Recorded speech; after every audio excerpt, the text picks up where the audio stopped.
Olá, seja muito bem-vindo, seja muito bem-vinda a mais uma aula da Escola Bíblica Dominical Online da Assembleia de Deus Ministério Restaurando Famílias, presidida pelo Reverendo Walter Gonçalves.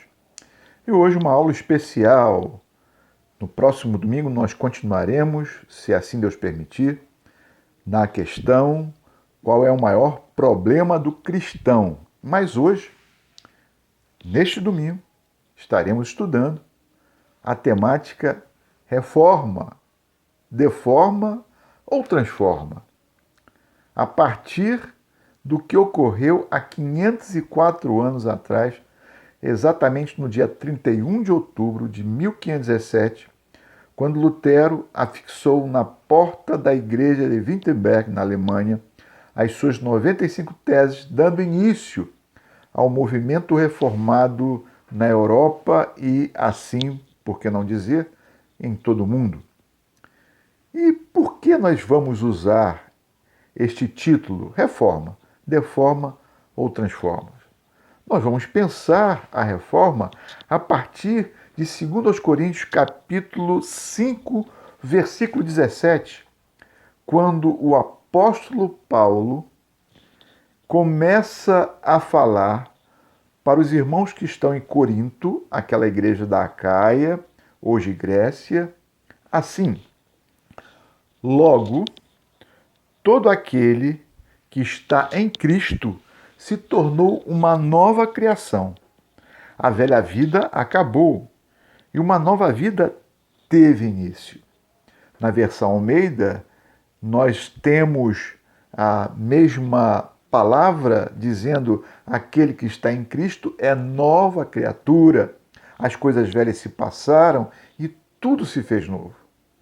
Nós vamos entender a razão pela qual nós estaremos estudando esse tema a partir deste versículo.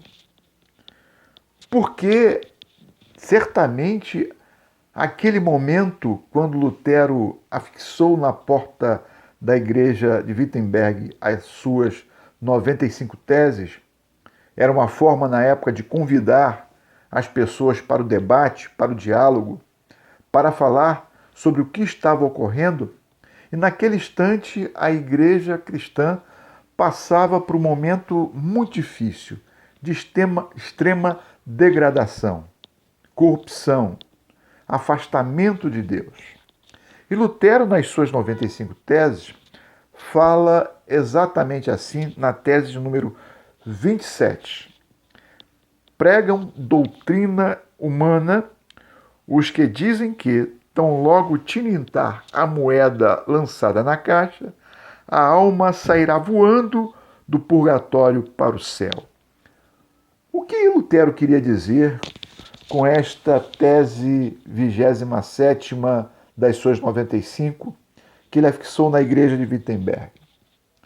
Ele estava falando que o dito criado pelo frade dominicano Johann Tetzel, que foi comissionado pelo Papa de então a arrecadar fundos usando uma espécie de salvo-conduto para as pessoas que queriam comprar o seu perdão na vida futura, na vida após a morte, ou seja, se estivessem no purgatório, purgando, pagando os seus pecados, poderiam sair de lá direto para o céu, caso em vida contribuísse com algum dinheiro para a igreja.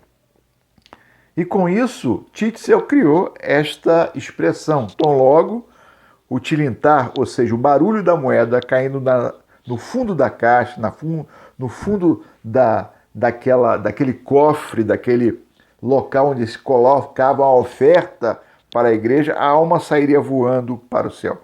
Lutero fala exatamente que isso está errado, é uma doutrina humana que não há nenhum tipo de respaldo bíblico, escriturístico, para que houvesse tal percepção. E ele vai mais longe. Na tese número 6, ele diz que o Papa não pode indultar, não pode perdoar a culpa de ninguém, senão declarar apenas o perdão das pessoas que lhe fizeram mal. Como todos nós temos esta capacidade de perdoar aqueles que nos fazem mal, mas não perdoar em nome de Deus, livrando e indultando as pessoas de todo e qualquer pecado. Na tese 52, Lutero fala que é vã a confiança de salvação por meio de cartas de indulgências, essas cartas que faziam o perdão das pessoas que depositavam seu dinheiro no cofre de Tetzel para ganhar a salvação na vida após a morte. É vã essa confiança porque o comissionário do Papa, ou mesmo as pessoas que iriam em nome da igreja fazer tal coisa, não tinham nenhuma garantia sobre isso.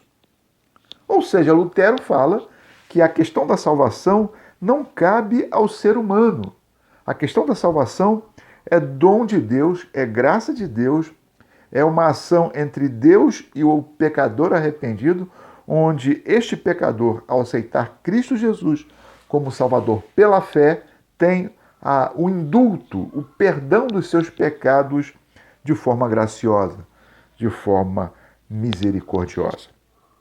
A contribuição do reformador é inequívoca no campo teológico para as igrejas futuras, para a igreja do século XVIII, do século XIX, do século XX, do século XXI.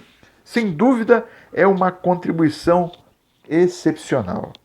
Lutero também contribuiu para a educação do povo da Alemanha e do mundo como um todo, porque ele se preocupou em dar aos alemães a Bíblia na sua própria língua, a educar a população, que normalmente, na sua maioria, todos eram praticamente analfabetos, sem ter qualquer uma condução e formação para que pudessem aprender e ler e entender.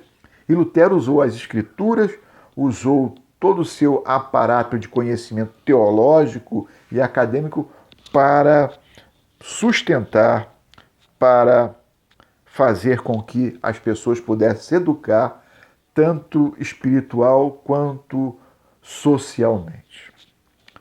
Todavia, nós precisamos entender a reforma à luz da magnitude desse texto bíblico de 2 Coríntios, capítulo 5, versículo 17, quando o apóstolo afirma para a igreja em Corinto que aquele que está em Cristo é uma nova criação, uma nova criatura.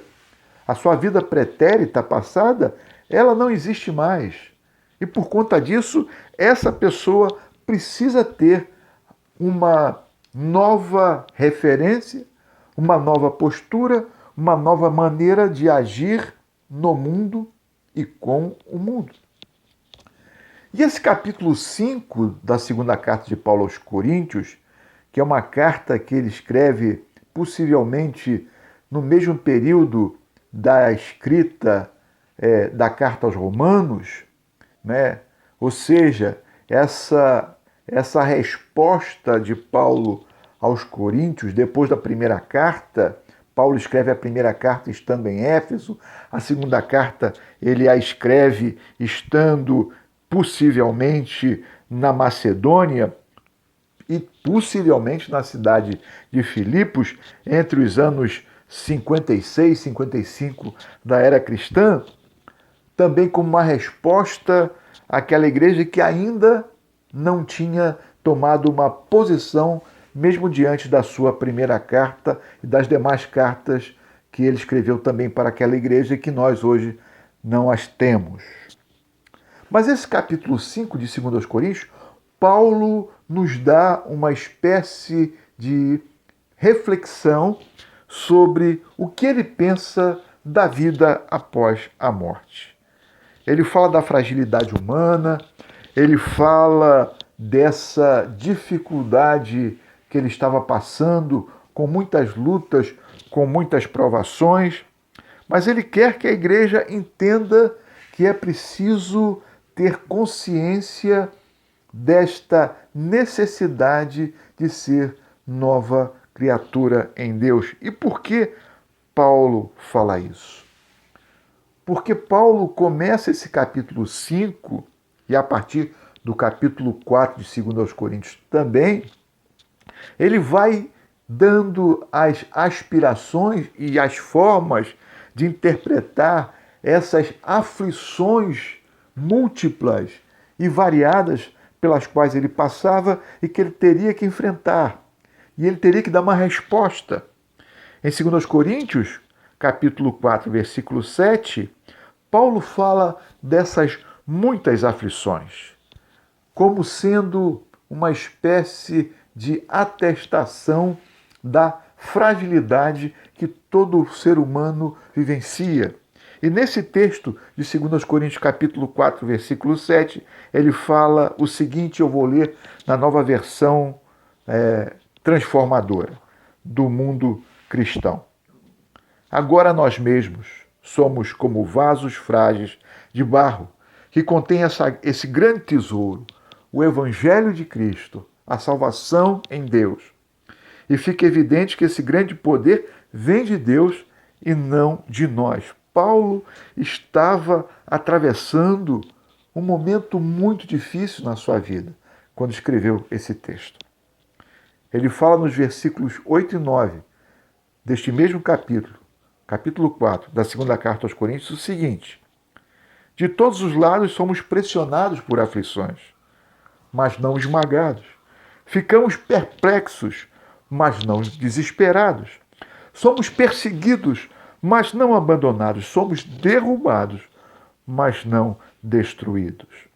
Por isso que ele fala, no versículo 17, pois estas aflições, capítulo 4 de 2 Coríntios, pois estas aflições, pequenas e momentâneas, que agora enfrentamos, produzem para nós uma glória que pesa muito mais que todas as angústias, e esta glória durará para sempre.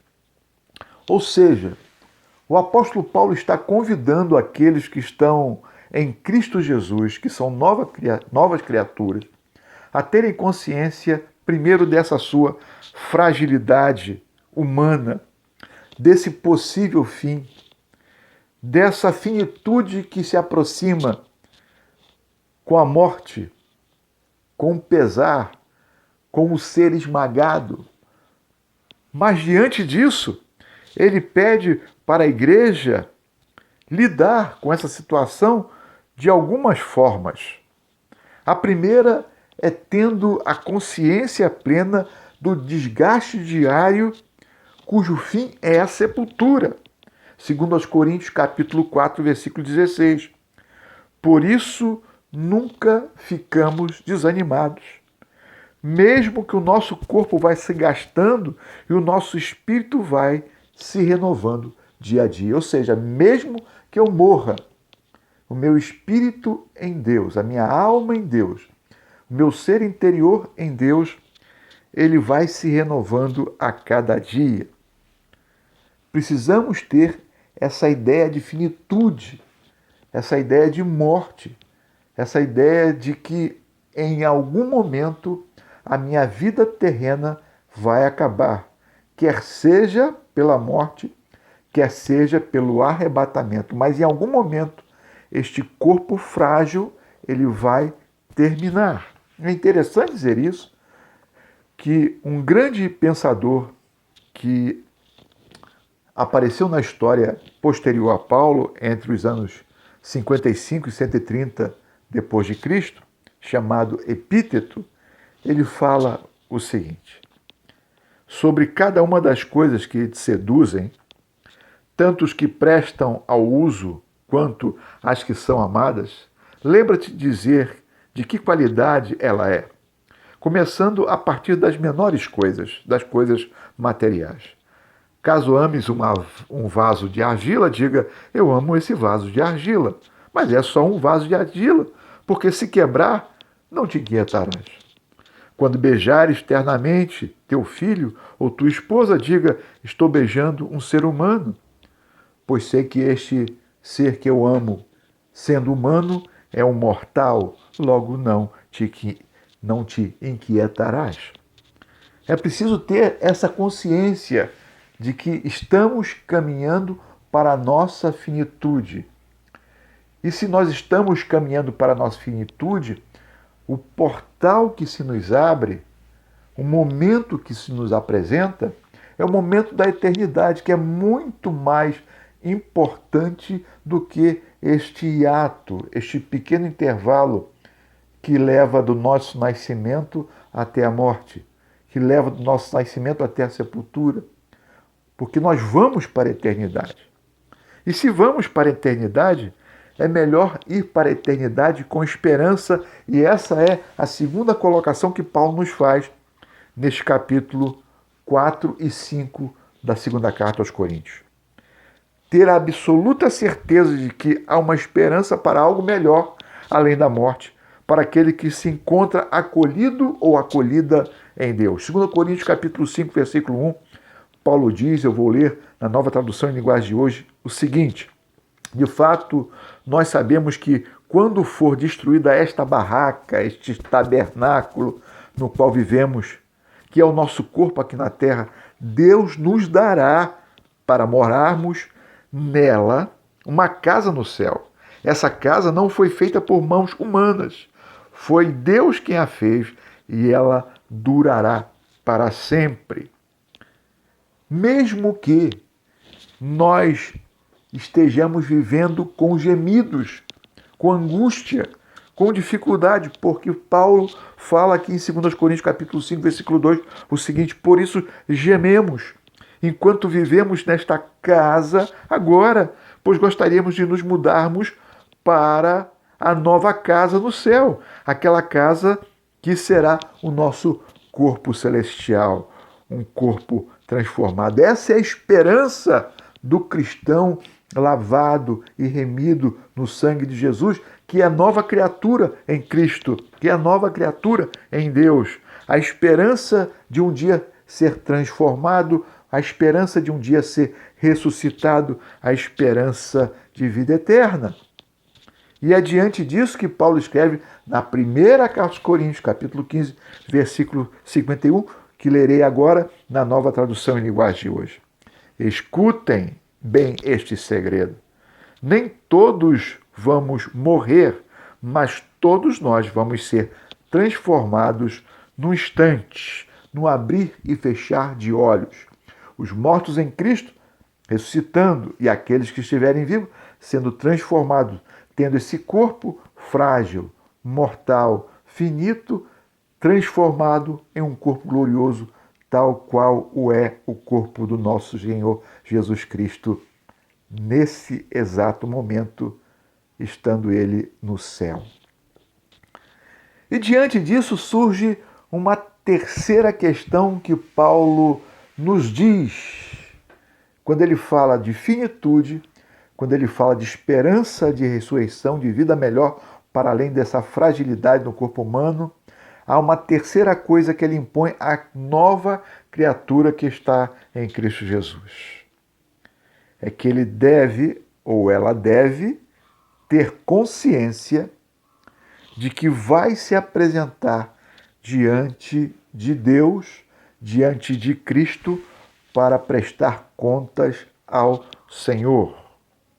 Paulo escreveu em 2 Coríntios, capítulo 5, versículo 10, porque é necessário que todos nós compareçamos diante do tribunal de Cristo, para que cada um receba segundo o bem ou mal que tiver feito por meio do corpo. Paulo repete esta mesma questão e esta mesma realidade de que todo cristão prestará contas diante de Deus daquilo que ele fez no seu corpo, mesmo sendo nova criatura em Cristo, diante de Deus, na carta aos Romanos, capítulo 14, versículo 10, dizendo o seguinte, vou ler na versão fácil de ler, na VFL, uma versão muito interessante, que é uma paráfrase do texto bíblico, não é uma versão que se propõe a fazer a versão bíblica dos originais, usando a equivalência dinâmica e nem a equivalência formal. É uma paráfrase. Traz o conceito daquilo que Paulo falou. Diz assim o apóstolo nessa versão: por que você condena aquele que é seu irmão? E você, por outro lado, por que despreza seu irmão cuja fé é fraca? Todos nós vamos nos apresentar diante de Deus e ele nos julgará.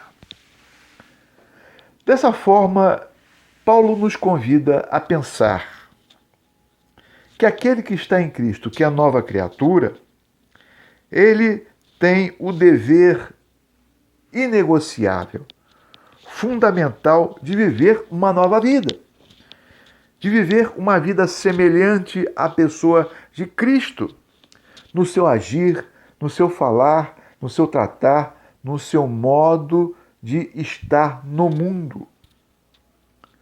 Veja o que Paulo fala na carta aos Efésios, capítulo 23 e 24. Diz assim o apóstolo: vocês foram ensinados a viver com um espírito novo, com uma nova maneira de pensar, e também a se vestir com uma nova natureza.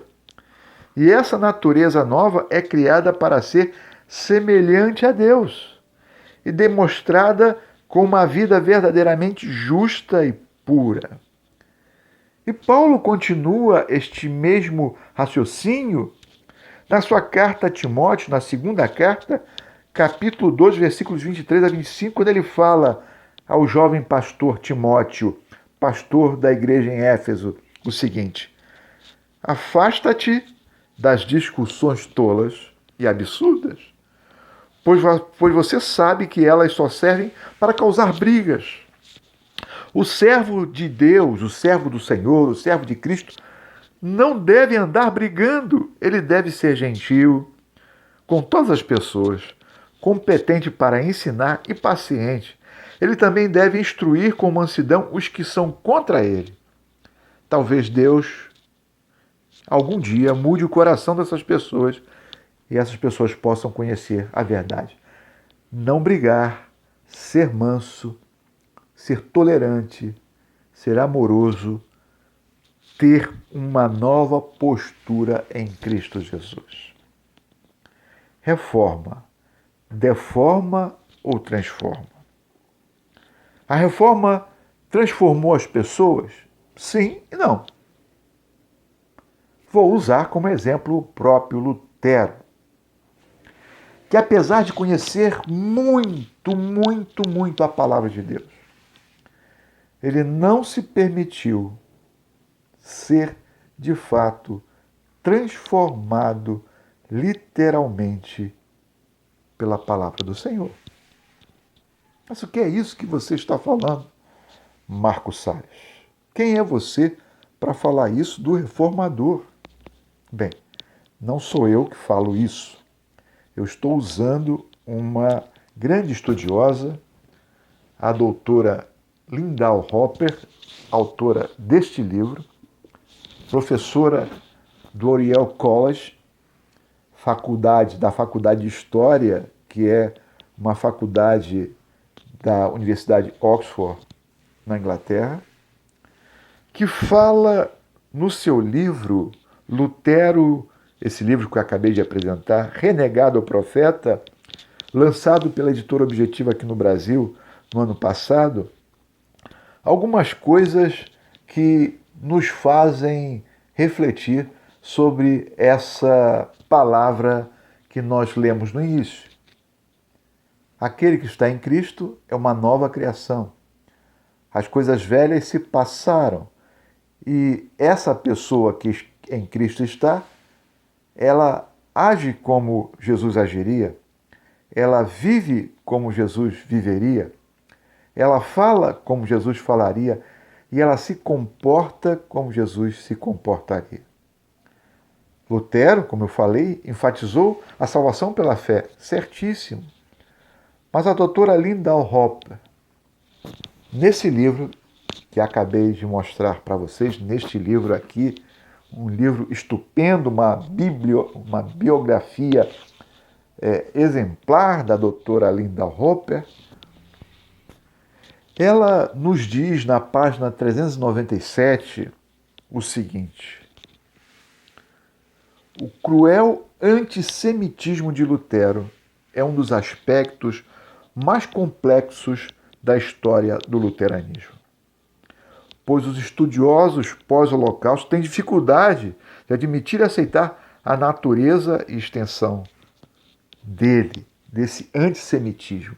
Antissemita é a pessoa que odeia os judeus, odeia a fé judaica, odeia a cultura judaica, odeia o modo de ser dos judeus.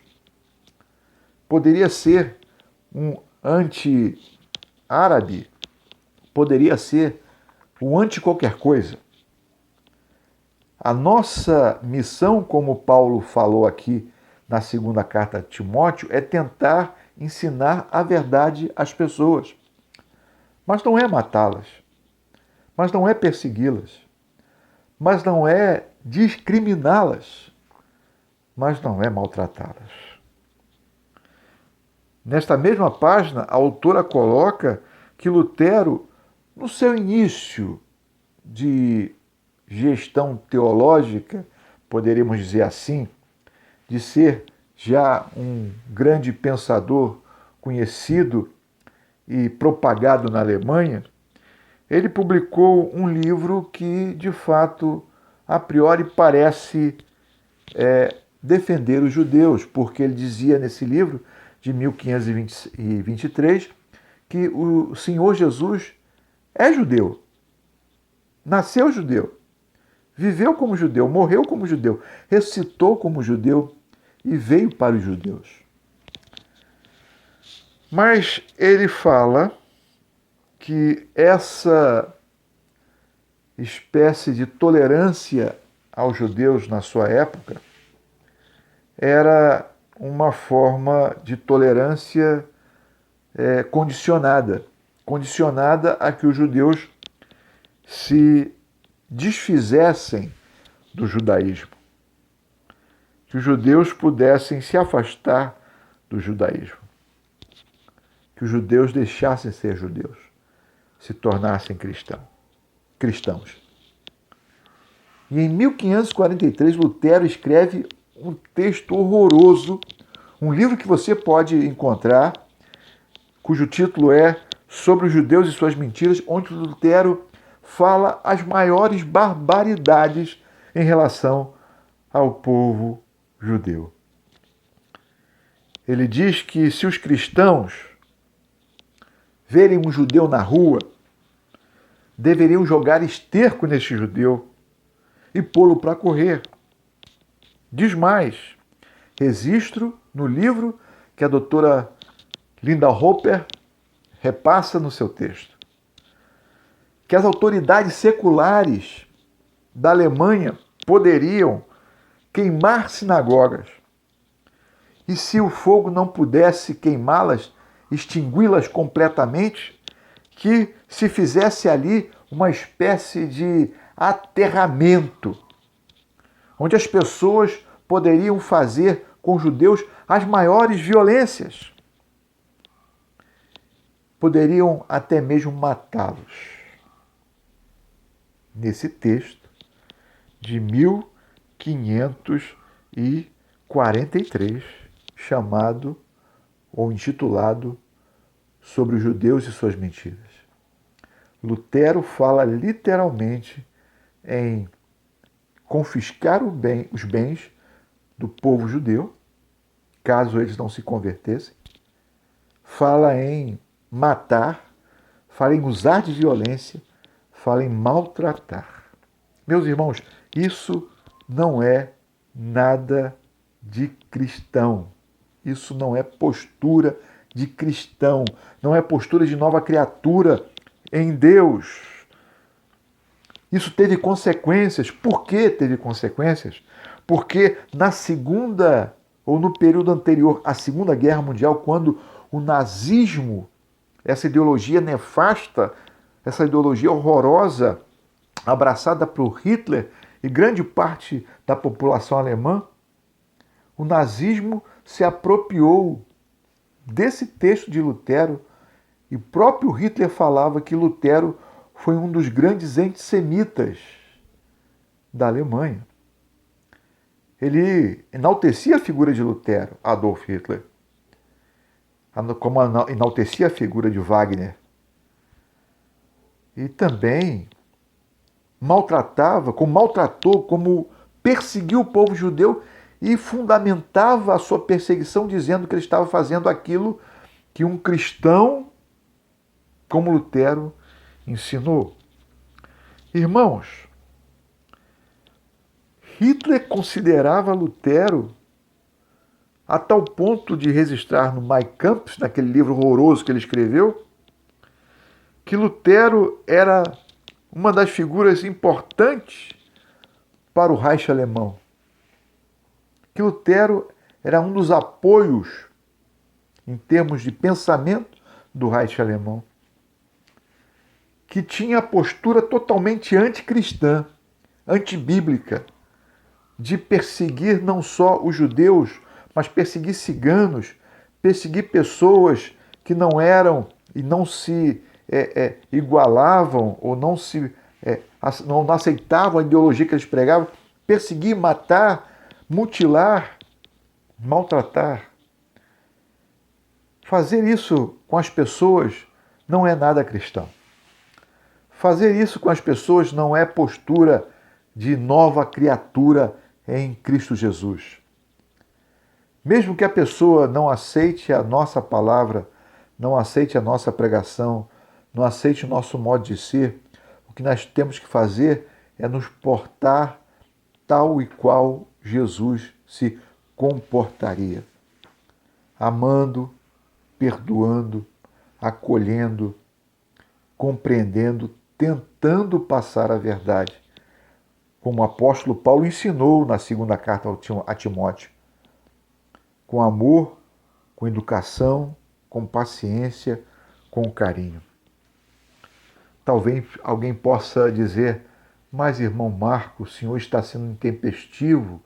Lutero era um homem da sua época. Sim, Lutero era um homem da época pós-medieval, do período do Renascimento, ainda com muita coisa do medievalismo enclausurado na sua cultura. Todavia, nós vimos no domingo passado que há determinadas questões que a fé cristã e a transformação que o Espírito Santo faz na vida da pessoa transpõe e muda completamente a sua gestão cultural, o seu posicionamento temporal e ultrapassa tudo isso.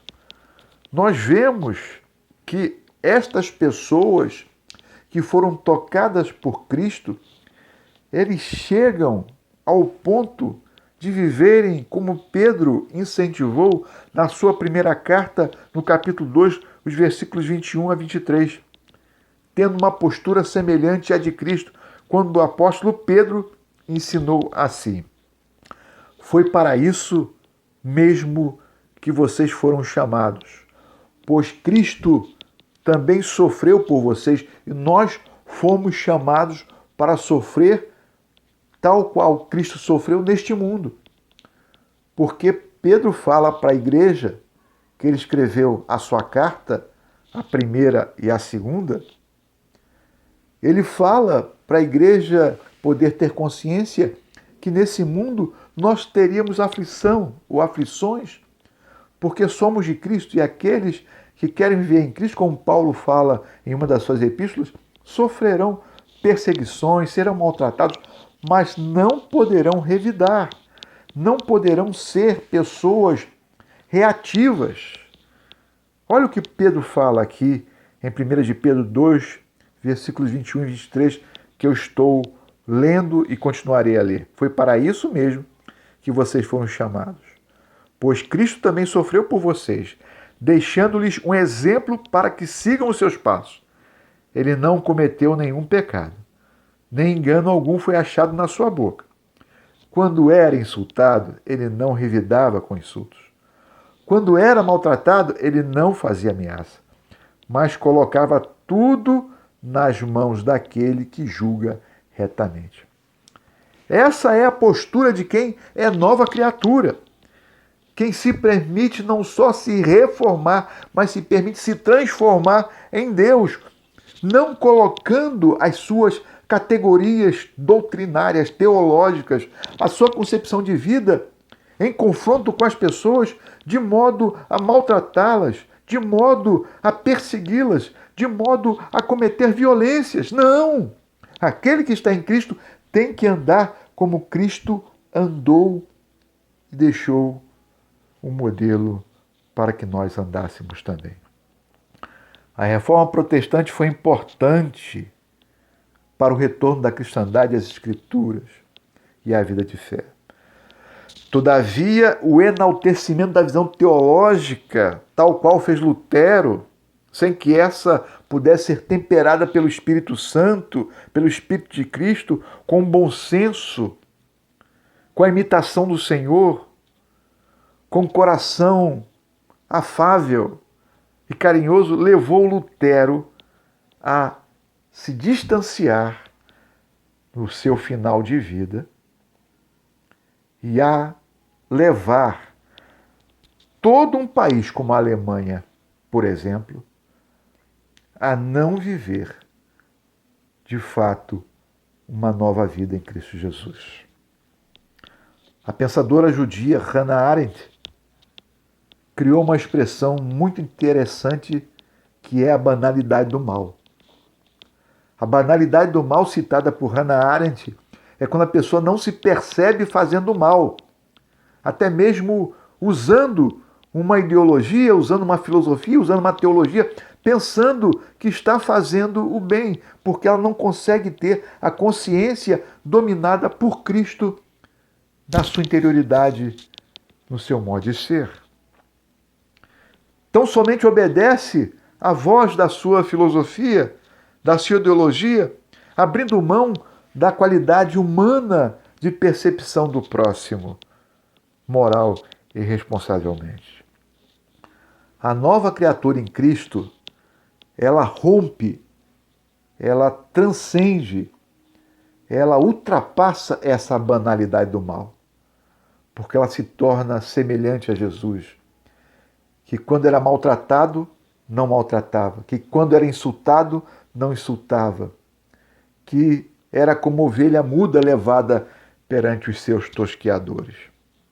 A reforma que Deus veio fazer no homem é para transformá-lo, para recriá-lo, para fazer desse homem e dessa mulher uma nova criatura.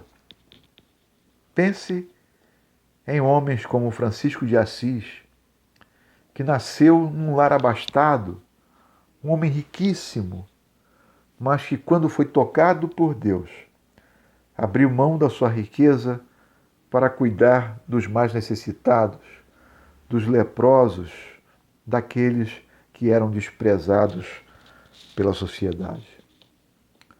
Pense em John Newton, aquele homem que era um traficante de escravos, que quando foi tocado por Deus viu que essa prática era horrível e era totalmente condenável perante Deus em Cristo Jesus, e abandonou e se tornou defensor dos povos de África. Escreveu o lindo hino Amazing Grace, a graça maravilhosa que transforma um grande pecador. Pense no reverendo Martin Niemöller, que foi uma voz destoante da igreja que se colocou ao lado do monstro Adolf Hitler para matar 6 milhões de judeus, para matar milhares de ciganos, para perseguir outros tantos povos, para fazer inúmeras maldades. Martin Niemöller viveu até o final da sua vida como nova criatura e demonstrando profeticamente que Hitler estava errado. Talvez você tenha ouvido falar no reverendo Martin Niemöller com uma expressão que dizia assim: vieram procurar os comunistas, mas como eu não era comunista, os nazistas vieram procurar os comunistas. mas como não era um comunista, eu não falei nada, deixei os nazistas levarem os comunistas. Vieram procurar os judeus, mas como eu não era judeu, eu deixei os nazistas levarem os judeus. E eu não falei nada. Depois vieram atrás de mim. E não tinha ninguém para falar nada contra aquilo que os nazistas fizeram contra mim.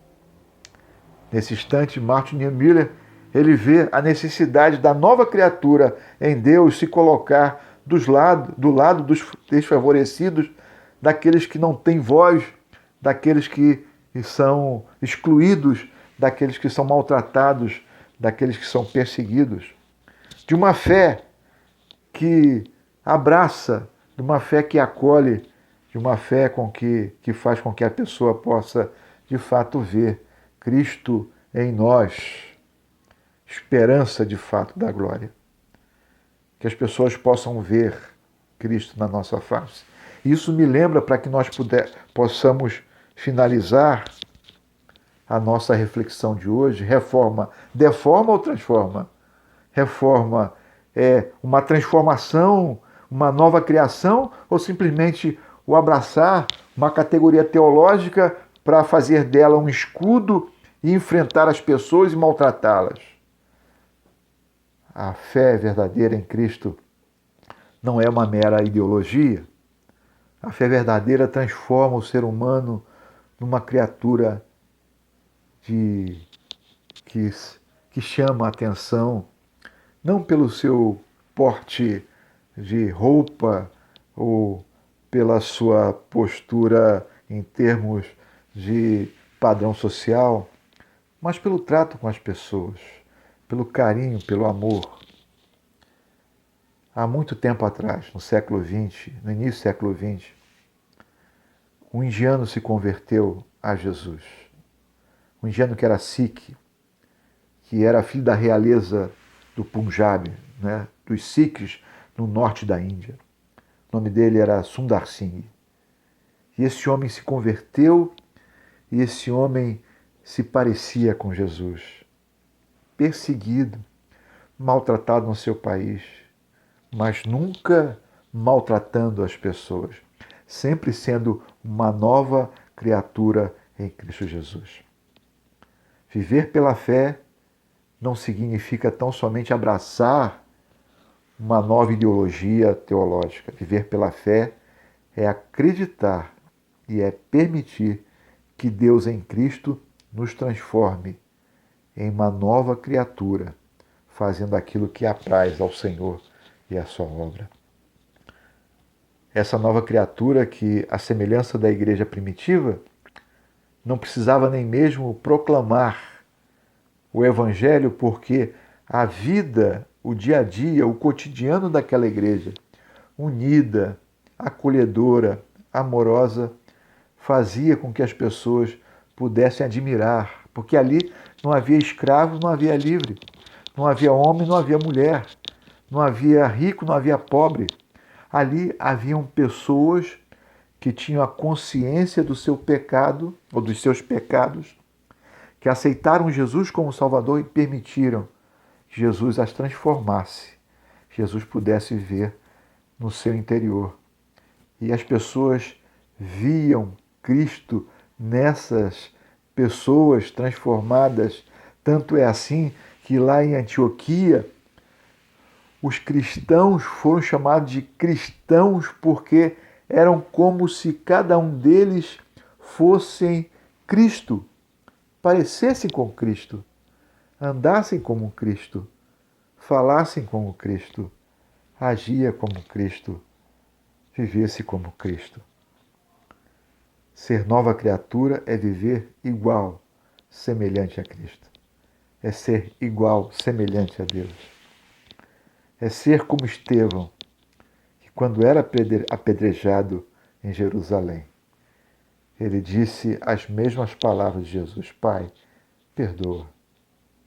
Que nós possamos, que eu possa vivenciar isso, eu preciso vivenciar isso. Ser como Jesus. Porque senão a reforma vai me deformar, não vai me transformar. não vai me ajudar a entender de fato o Jesus da Bíblia. Não vai me ajudar a entender de fato o que a palavra de Deus me ensina e me diz. Neste dia da Reforma Protestante, que essa página negra que foi deixada por Lutero seja virada. Que a gente possa lembrar Lutero hoje, sendo aquele jovem monge que, na sua fé inocente, ainda conseguia acreditar e amar os judeus. Não no velho Lutero, que odiava os judeus, que maltratava os judeus, que escrevia a favor da violência contra os judeus. Porque o Lutero idoso deixou de ser aquele jovem Lutero idealista, amoroso, que acreditava na bondade de Deus. Que Deus possa fazer com que a reforma transforme a nossa vida e que nós nos permitamos ser tocados e transformados pelo Espírito Santo de Deus. Reforma que deforma não vale. Reforma que transforma é ser nova criatura em Cristo Jesus, como bem ensinou o apóstolo Paulo. Que Deus nos abençoe e se lembre, ainda estamos numa pandemia. Se for sair, use máscara, use álcool gel, mantenha a distância, faça esse ato de amor ao próximo e à sua família e a si mesmo. Demonstre Deus com carinho para as pessoas que estão à sua volta e com certeza Deus estará abençoando a sua vida, da sua família e da sua nação. Que Deus possa esclarecer melhor você neste dia. Deus te abençoe, Deus nos guarde, Deus nos proteja em Cristo Jesus. Amém.